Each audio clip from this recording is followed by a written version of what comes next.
Hi everyone. इस video में देखने वाले हैं कुछ और क्वेश्चंस को जो कि आने वाले IGNOU post basic BSc nursing के लिए बहुत यूज़फुल है। साथ में और सारे एग्जाम में भी इस टाइप के क्वेश्चन पूछे जा सकते हैं। तो चलिए स्टार्ट करते हैं क्वेश्चन नंबर 121 से। The angle of insertion for intramuscular injection, IM injection के लिए जो है एंगल ऑफ इंसर्शन जो है वो होता है आपका 90 डिग्री, ठीक है। और angle of insertion for subcutaneous injection, SC injection के लिए जो एंगल ऑफ इंसर्शन है वो है 45 डिग्री। तो एंगल ऑफ इंसर्शन से रिलेटेड क्वेश्चन एक आता ही है। नेक्स्ट वन देख लीजिए। इंट्राडर्मल इंजेक्शन के लिए जो एंगल ऑफ इंसर्शन है वो है 15 डिग्री से 15 डिग्री, ठीक है। और मोस्ट प्रीफर्ड जो इंट्रामस्कुलर साइट है फॉर चाइल्ड एंड इन्फेंट, तो ये है वेस्टस लेटरलिस साइट जो कि थाई मसल में होता है। वहाँ पे बच्चे और इन चिल्ड्रन को और इन्फेंट को जो है सुई दी जाती है इंट्रामस्कुलर इंजेक्शन। नेक्स्ट है normal body temperature in an adult. Normal body temperature देख लीजिए 37 डिग्री सेंटीग्रेड है, सबको पता है। और ये 98.6 डिग्री फ़ारेनहाइट है, फ़ारेनहाइट स्केल में, ठीक है। तो जो डिफरेंस है ओरल और एक्जिला टेम्परेचर का वो कितना होता है, ये होता है 1 डिग्री सेंटीग्रेड। और एक्जिली टेम्परेचर है ओरल टेम्परेचर से 1 डिग्री कम रहता है। ये भी पूछ देता है कभी कभी, तो इसको आप लोग क्लियर रखेंगे। नेक्स्ट वन है drugs use to cause intestinal evacuation. Intestinal evacuation के लिए कौन सा ड्रग यूज होता है, तो ये है कैथराइट्स, ठीक है। कैथराइटिक्स जो है उसको हम लोग लेग्जेक्टिव्स भी कहते हैं। तो ये यूज होता है इंटेस्टिनल एवेक्यूएशन के लिए। नेक्स्ट है which position is should be provided to the patient during sigmoidoscopy. Sigmoidoscopy के लिए हम लोग कौन सा पोजीशन पेशेंट को देते हैं, ये होता है सिम्स लेटरल, जिसको नीचेस्ट पोजीशन भी कहा जाता है। नेक्स्ट वन है drugs use to increase the amount of secretion of bile juice. Bile juice के सिक्रेशन को इंक्रीज करने के लिए क्या यूज होता है, ड्रग कोलेगॉक्स, ठीक है। अगला है drug that cause the contraction of tissue and arrest secretion, जो कि कॉन्ट्रैक्शन ऑफ टिश्यू को कॉज करता है और सिक्रेशन को जो है वो डिक्रीज करता है। उसको हम लोग एस्ट्रीजेंट्स कहते हैं। और ये जनरली कैलामाइन, विच हेजल, इस टाइप के ड्रग होते हैं। नेक्स्ट है drugs that cause expulsion of gas from intestinal tract.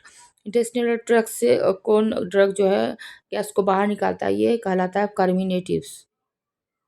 Drug का कैटेगरी है और ड्रग का एक आध कैटेगरी आपको एग्जाम में पूछ ही देता है। तो इस टाइप की कैटेगरी को आप लोग एक बार देख के याद कर लेंगे। नेक्स्ट है drugs which increase action of sweat gland.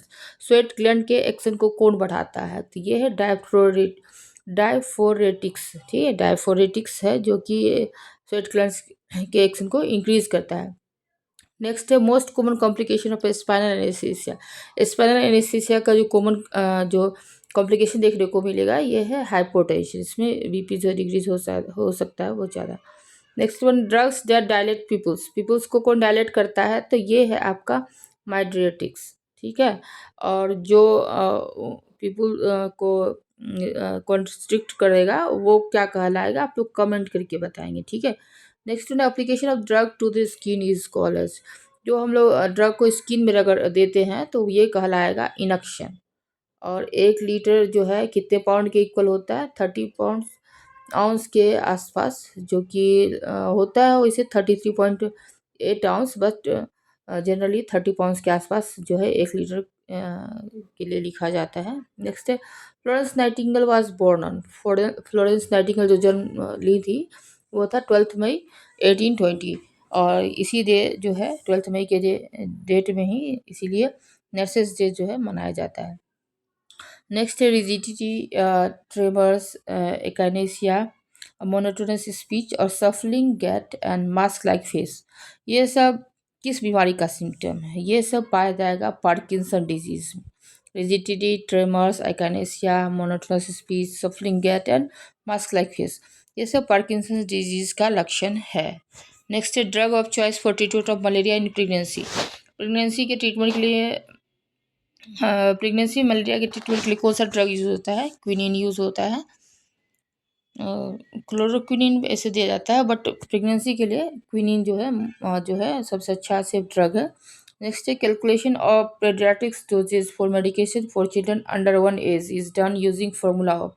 अब 1 साल से कम का बच्चा है तो जो फॉर्मूला यूज होता है पेडियाट्रिक डोजेज कैलकुलेशन का वो है फ्राइड्स रूल। और जो 1 साल से ऊपर के बच्चों के लिए यूज़ होता है पेडियाट्रिक डोजेज कैलकुलेशन के लिए वो है आपका यंग्स रूल। और ये 1 से 12 साल के बच्चे के लिए हम लोग यंग्स फार्मूला यूज़ करते हैं ड्रग के डोजेज कैलकुलेशन में। नेक्स्ट वन है इन्फ्लामेशन ऑफ स्टमक इन्फ्लामेशन कहलाता है गैस्ट्राइटिस। अगला है इंसोम्निया। इंसोम्निया मीन्स क्या होता है? इनएबिलिटी टू स्लीप, सो नहीं पाता है पेशेंट, उसी को हम लोग इंसोम्निया कहते हैं। नेक्स्ट है active exercise means. Active exercise means क्या हो गया? Physical activity accomplished by the patient without assistance. जो हम लोग पेशेंट फिजिकल एक्टिविटी करेगा उसी को हम लोग एक्टिव एक्सरसाइज कहेंगे। नेक्स्ट है position for vaginal examination.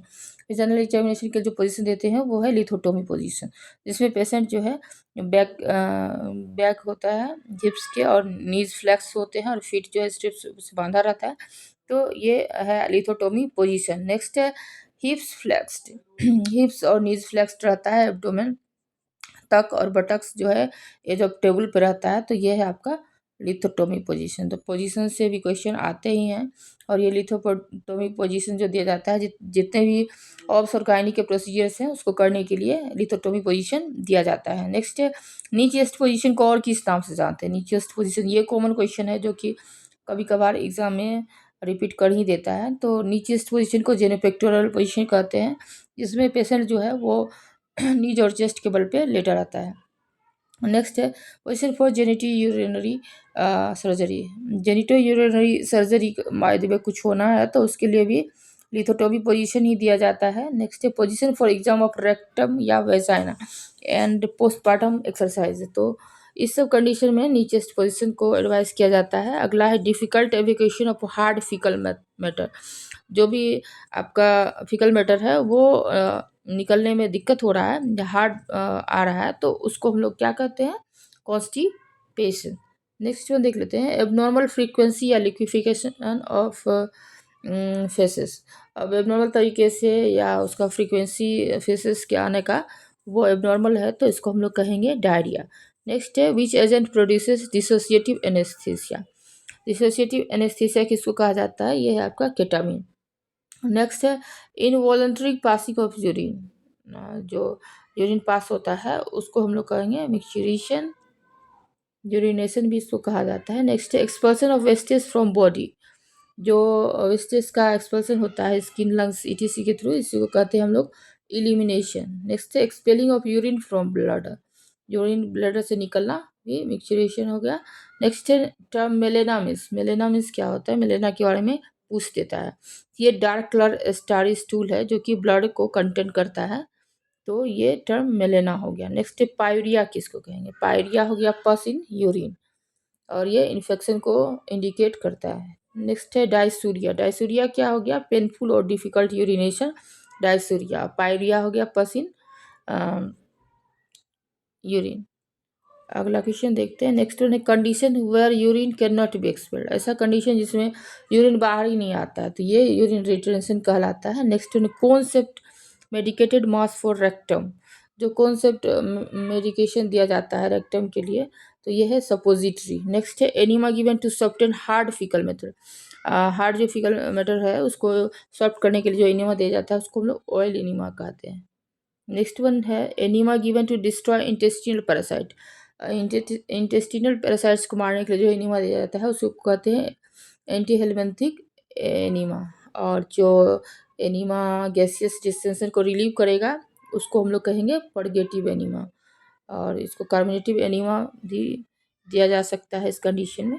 Next है enema given to induce peristalsis. Peristalsis increase करने के लिए भी पर्गेटिव एनिमा दिया जाता है। नेक्स्ट है code for drug given at bed time. जो ड्रग बेड टाइम दिया जाता है उसके लिए हम लोग कौन सा कोड यूज करते हैं? तो ये होता है HS, जिसको कहते हैं होरासोमनी। इसका मतलब हुआ at the hour of sleep. Next one enema to relieve inflammation. Inflammation को रोकने के लिए कौन सा एनिमा दिया जाता है? ये है एस्ट्रिंजेंट। नेक्स्ट है enema given to make diagnosis. Diagnosis के लिए कौन सा एनिमा दिया जाता है? ये है बेरियम एनिमा और ये कॉन्ट्रास्ट एजेंट के रूप में काम करता है। नेक्स्ट है enema given to induce anaesthesia. Anaesthesia को बढ़ाने के लिए जो एनिमा दिया जाता है उसको एनेस्थेटिक भी कहा जाता है। नेक्स्ट क्वेश्चन देख लेते हैं। Appropriate size of the rectal tube for giving enema for adult. Adult के लिए जो एनिमा का साइज होगा रेक्टल ट्यूब का वो है 22 जो गॉज का है, फ्रेंच का जो है वो एडल्ट के लिए, और अगर बच्चे को एनिमा दे रहे हैं इन्फेंट में तो 10 से 12 फ्रेंच का जो है रेक्टल ट्यूब वो सही रहता है। नेक्स्ट है appropriate size for rectal tube giving school going child. जब स्कूल जाने वाले बच्चे को अगर देना है तो इसके लिए रेक्टल ट्यूब यूज़ करेंगे 16 नंबर। 14 से 18 फ्रेंच का भी रहेगा तो वो हम लोग यूज़ कर सकते हैं। नेक्स्ट है for giving evacuant enema adult amount of the solution should be. Evacuant enema के लिए जो सॉल्यूशन का अमाउंट रहेगा वो रहेगा आपका 500 to 1000 ml। नेक्स्ट है for giving evacuant enema in children amount of solution. अब बच्चा में दे रहा है एविक्वेंट एनिमा तो इसका जो अमाउंट होगा 250 से 500 ml ही होना चाहिए। नेक्स्ट है for giving evacuant enema in infants the amount of solution should be. अब इन्फेंट को देना है जो छोटा बच्चा एकदम 1 साल तक का है उसको 250 ml या इससे कम ही देंगे। नेक्स्ट है during giving enema the distance to the tube through the insert which is inserted in an adult is. अब किसी को एनिमा देते हैं तो किन का डिस्टेंस कितना होना चाहिए एडल्ट का, तो ट्यूब का डिस्टेंस जो है वो कितना होना चाहिए 3 to 4 इंचेस। और अगर इन चाइल्ड में दे रहे हैं तो ये 1 से 1.5 इंच जो है वो ट्यूब रहना चाहिए डिस्टेंस। और 2 to 3 इंचेस कॉमन है चिल्ड्रन में, बट 1 से 1.5 इंच इन्फेंट के लिए ये रहता है।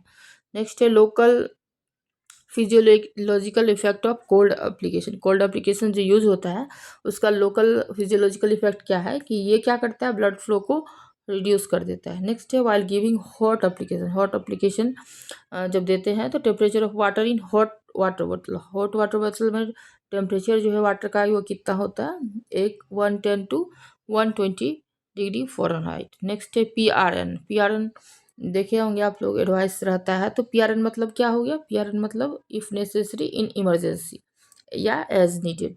एब्रिविएशन स्टेट मीन्स क्या होता है एट वंस। तो आज के वीडियो में इतना ही। आगे के वीडियो में हम लोग आगे और कुछ क्वेश्चन को डिस्कस करेंगे, आप लोग ज़रूर उसको देखें क्योंकि एग्ज़ाम कल के ही डेट में है। तो जितना ज़्यादा आप लोग रिवाइज करेंगे उतना अच्छा रहेगा। ठीक है, okay, thank you and thanks for watching.